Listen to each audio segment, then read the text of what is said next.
3 दिन, 3 तिथियां, 3 बार, 3 नक्षत्र, 3 घड़ी, 3 पल, जिसमें बाबा शूल भी धारण करते हैं। और शूल अकेले धारण नहीं करते महाराज, जो धतूरा होता है ना, दर्शन करें धतूरे के, कांटे कांटे सा होता है धतूरा, तो वो धतूरे के साथ में बाबा शूल धारण करते हैं। बेलपत्री के शूल को, ये बहुत बहुत आनंदमय कथा है महाराज जी, जिसके जीवन में हमेशा कांटे ही मिले हैं। बेटी बड़ी हुई तो घर में मायके में दुख देखा, और मायके से गई ससुराल में तो ससुराल में दुख देखा। ससुराल में भी दुख देखने के बाद में भी पति को बहुत कुछ काम खुलवाया, बहुत धंधे खुलवाए, नौकरी लगवाई, पर वो पति बार बार छोड़ कर आ गया, बार बार तकलीफ भोग रहा है, बार बार कष्ट भोग रहा है। फिर थोड़े दिन काम करता है, थोड़े दिन छूट जाता है, फिर व्यापार में बढ़ता है, फिर छूट जाता है, फिर कोई दुकान खुल गई, थोड़े दिन अच्छी चली, फिर वापस वहीं घर पर आकर बैठ गया। अर्थात उसके जीवन में वो शूलता चल रही है।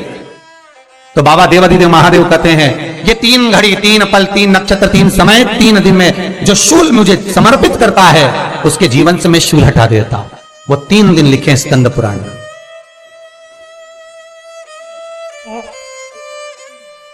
महाराज, बैसाख महीने में जो प्रदोष आती है, बैसाख के महीने में बहुत ध्यान से सुनना भाई, जो अपनी जिंदगी से बहुत तंग आ गए हो, परेशान हो गए हो, कष्टमय जीवन जी रहे हो, बहुत दुखी हो गए हो, उनके लिए ये स्कंद पुराण का चरित्र फिर मिले ना मिले, आप प्रेम से सुन लो। आओ, पहला बैसाख महीने की प्रदोष,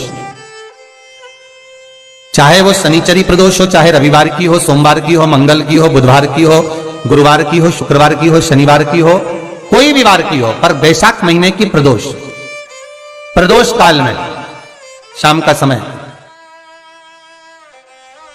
सूर्य डूब रहा हो, बस डूबा ही हो, और उस समय पर सूर्य के डूबन के तुरंत बाद बाबा को धतूरे के साथ में बेलपत्री ना चढ़ाते हुए बेलपत्री के वृक्ष के 7 कांटे बाबा के शिवलिंग पर समर्पित करे जाते हैं महाराज, अपनी जिंदगी में अड़चनों को हटाने के लिए। फिर आप जिस व्यापार में उतरे, जिस व्यवसाय में उतरे, जिस नौकरी में उतरे, आप दिल से करें, आपको तरक्की मिलेगी। आप हार नहीं सकते, नीचे नहीं आ सकते, उन्नति पर ही चढ़ेंगे। एक वैशाख मास की प्रदोष, दूसरा शिवरात्रि के दिन मध्याह्न का समय महाराज, जो बड़ी शिवरात्रि होती है माघ की, बड़ी शिवरात्रि के अंतर्गत मध्याह्न का समय, दोपहर के ठीक 12 बजे, चाहे फिर वो कोई भी दिन हो महाराज, शिवरात्रि जिस दिन पड़ रही हो,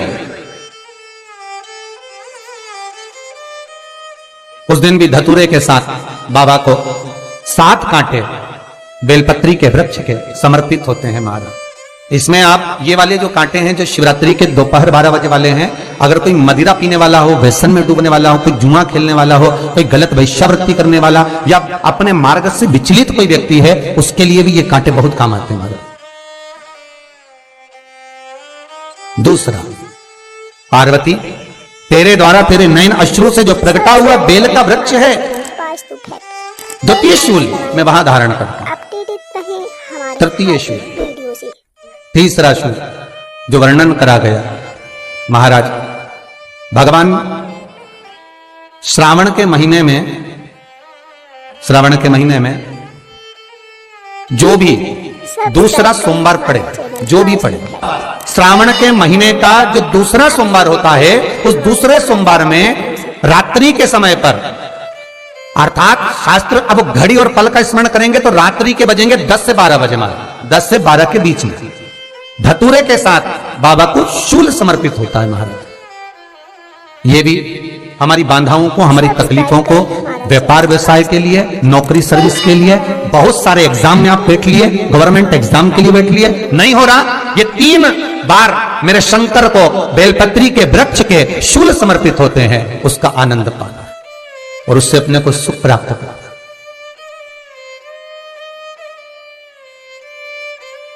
कि बाबा भोलेनाथ जी के नयन अश्रु से जो प्रकट हुआ वो रुद्राक्ष का पौधा है, माता पार्वती के नयन अश्रु से जो प्रकट हुआ वो बेलपत्री का पौधा है, और उमा और महेश, जिस महेश के वंशज है महेश्वरी, जिनकी 12 खाम प्रगति है भगवान महेश के द्वारा। सब्सक्राइब करें हमारा channel Vastu facts, bell icon दबाएं ताकि आप अपडेटेड रहें हमारे हर। वो महेश उमा और महेश का जो चरित्र है कि उमा और महेश का जब प्रागट्य हुआ, उमा और महेश जब दोनों आनंद में विभोर होकर जब चलते हैं और दोनों के बैठने से तप मुद्रा से जो पौधा उत्पन्न होता है वो शमी का पौधा है। चैनल पास्तु फैक्ट्स बेल आइकन दबाएं ताकि आप अपडेटेड रहें हमारे हर एक वीडियो से। शमी का पौधा। तो एक बात ध्यान रखिए, शिव जी के द्वारा जो निर्मित हुआ उसमें कोई शूल नहीं है, उसमें कोई कांटे नहीं है। पार्वती के द्वारा जो निर्मित हुआ बेलपत्री का पौधा, उसमें कांटे हैं। और पार्वती के मिलन से भी जो उत्पन्न हुआ है शंकर के साथ में, उसमें भी कांटे हैं।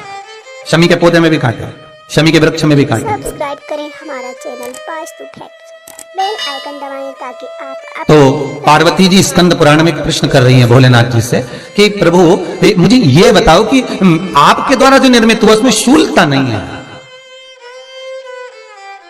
पर मेरे द्वारा जो निर्मित हुआ उसमें शूल क्यों आया है, उसमें कांटा क्यों आया है? थोड़ा सा माताओं, मेरी जीजियों, आपको थोड़ा बुरा तो लगेगा इस प्रसंग को सुनकर, पर लग जाए, पर आज कथा निकली है तो सुन लो है? हमारे हर एक वीडियो से कि शिवजी जिस रुद्राक्ष को उत्पन्न कर रहे हैं उसमें शूलता नहीं है, पर पार्वती जी जो संग में मिली हैं उसमें भी शूलता है, और पार्वती के द्वारा जो प्रकट हुआ बेलपत्र उसमें भी शूलता है। तो भगवान महादेव बोलते हैं पार्वती मैं तुझे कुछ कहूं और कहने पर तुझे तेरे हृदय में कोई बात चुभे, शूल लगे तो मुझे ठीक नहीं लगेगा। नहीं नहीं नहीं, आप कहिए प्रभु, मैं सुनने के लिए तैयार हूं, आप तो बोलो कि कारण क्या है। भगवान कहते हैं पार्वती बस अंतर इतना है, नारी का जो स्वभाव होता है, स्त्री का जो स्वभाव होता है, उसके हृदय में छोटी छोटी बात के शूल बहुत होते हैं। जेठानी ने ये कह दिया, देवरानी ने ये कह दिया, तुम्हारी मम्मी ये बोल दी, तुम्हारे पापा ने ये कह दिया, तुम्हारी बहनों ने ये कह दिया, तुम्हारे भाई ने ये कह दिया, तुम्हारे रिश्तेदार ने ये बोल दिया। ये नारी के भीतर ये शूलता रहती है। तो पार्वती जी बोली कि जितना तप आपने करा उतना तप मैंने करा, और जितनी साधना आपने करी उतनी साधना मैंने करी, और जितना आराधना दिल से आपने करी उतनी आराधना दिल से मैंने करी, फिर इसमें शूलता कहां से आ गई? भगवान शिव बोले बस पार्वती बात इतनी सी है कि जब मैं आराधना करने बैठता हूं तो मेरी दृष्टि में सम्मुख में कुछ नहीं होता।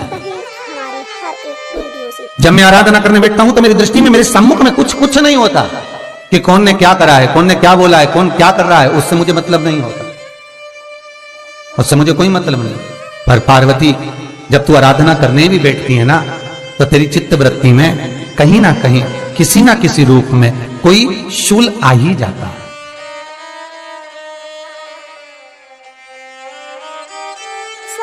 कई माताओं की आदत देखी साहब, भगवान की सेवा करने बैठी है तो भी भीतर थोड़ा सा शूलता भरी हुई है। महाराज बताओ, इतने सारे भगवान इकट्ठे कर लिए, मैंने बोला था बहू से कि वहां रख लेती है, बताओ इतने सारे यहाँ पर लाकर रख दिए हैं, अब इसकी सेवा करना पड़ रही है, अब ये करना पड़ रहा है। प्रसाद लेने के लिए रसोई घर में गई, भगवान का भोग लगाने के लिए, तो उसमें भी शूलता आ गई। इतने घंटों से मैं सामान ढूंढ रही, फ्रिज में मिल ही नहीं रहा, मैंने रखे गई थी, भगवान जाने कहाँ चले गए। भगवानों को वस्त्र पहना रही है तो शूलता है। अलमारी का ड्रॉज खोला, इसमें मैंने सामान रखा था, ना जाने भगवान का श्रृंगार कहाँ चले गया, कौन ने हाथ लगाया, फिर शूलता आ गई। भोजन करने बैठे तो शूलता है, कोई कार्य के लिए जा रहे हो तो शूलता है। अर्थात कहीं ना कहीं नारी के जीवन में शूलता बनी हुई है। और पार्वती जब तुम भजन करो, तप करो, साधना करो, भक्ति करो, उसमें शूलता नहीं होना चाहिए।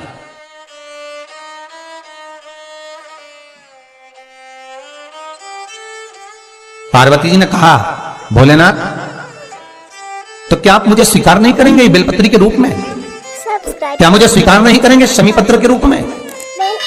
पद्म पुराण, स्कंद पुराण, लिंग पुराण, नर्मदा पुराण और शिव महापुराण, ये सारी पुराणे वर्णन करती है। पार्वती जी का खंड आनंद वर्षित कर रहा है, वर्णन कर रहा है। पार्वती खंड वर्णन कर रहा है, सती खंड वर्णन कर रहा है, उमा संहिता वर्णन कर रही है।